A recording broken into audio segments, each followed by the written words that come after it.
Bertie's chase. Peep, peep! We're late, fussed Edward. Peep, peep, peep, peep, peep! Where is Thomas? He doesn't usually make us wait. Oh dear, what can the matter be? Sang the fireman. Johnny's so long.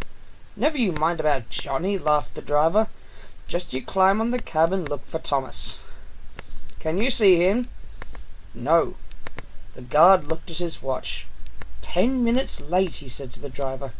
We can't wait here all day. Look again, Sid, said the driver, just in case. The fireman got to his feet. Can you see him? No, he answered. There's Bertie boss in a tearing hurry. No need to bother with him, though. Likely he's on a coach tour or something. He clambered down. Right away, Charlie, said the guard, and Edward puffed off. Toot, toot! Stop, stop! Wailed Bertie, roaring into the yard. But it was no good. Edward's last coach had disappeared into the tunnel.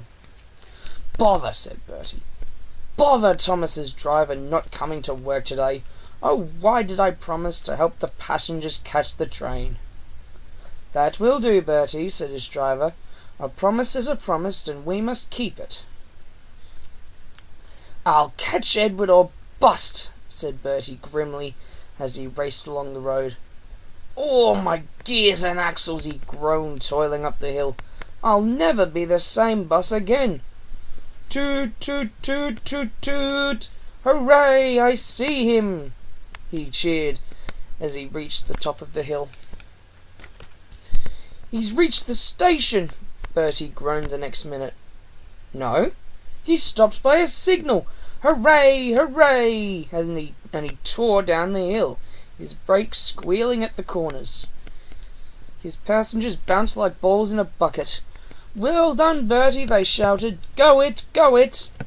Hens and dogs scattered in all directions as he raced through the village. Wait, wait, he tooted, skidding into the yard. He was just in time to see the signal drop, the guard wave his flag, and Edward puff out of the station.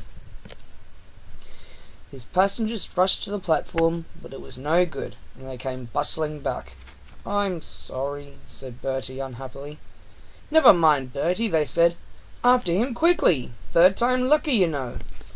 Do you think we'll catch him at the next station, driver? There's a good chance, he answered. Our road keeps close to the line, and we can climb hills better than Edward. He thought for a minute. I'll just make sure.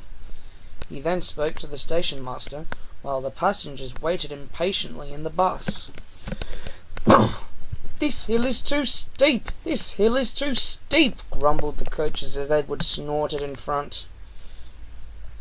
They reached the top at last and ran smoothly into the station. Peep, peep! Whistled Edward. Get in quickly, please. The porters and people hurried, and Edward impatiently waited to start. Peep! Whistled the guard, and Edward's driver looked back. But the flag didn't wave. There was a distant toot, toot, and the station master, running across, snatched the green flag out of the guard's hand. Then everything seemed to happen at once. Toot, toot, toot! Bellowed Bertie. His passengers poured onto the platform and scrambled into the train. The station master told the guard and the driver what had happened, and Edward listened. I'm sorry about the chase, Bertie, he said. My fault, panted Bertie. Late at junction. You didn't know about Thomas's passengers. Peep, peep! Goodbye, Bertie, we're off, whistled Edward. 3 cheers for Bertie, called the passengers. They cheered and waved till they were out of sight.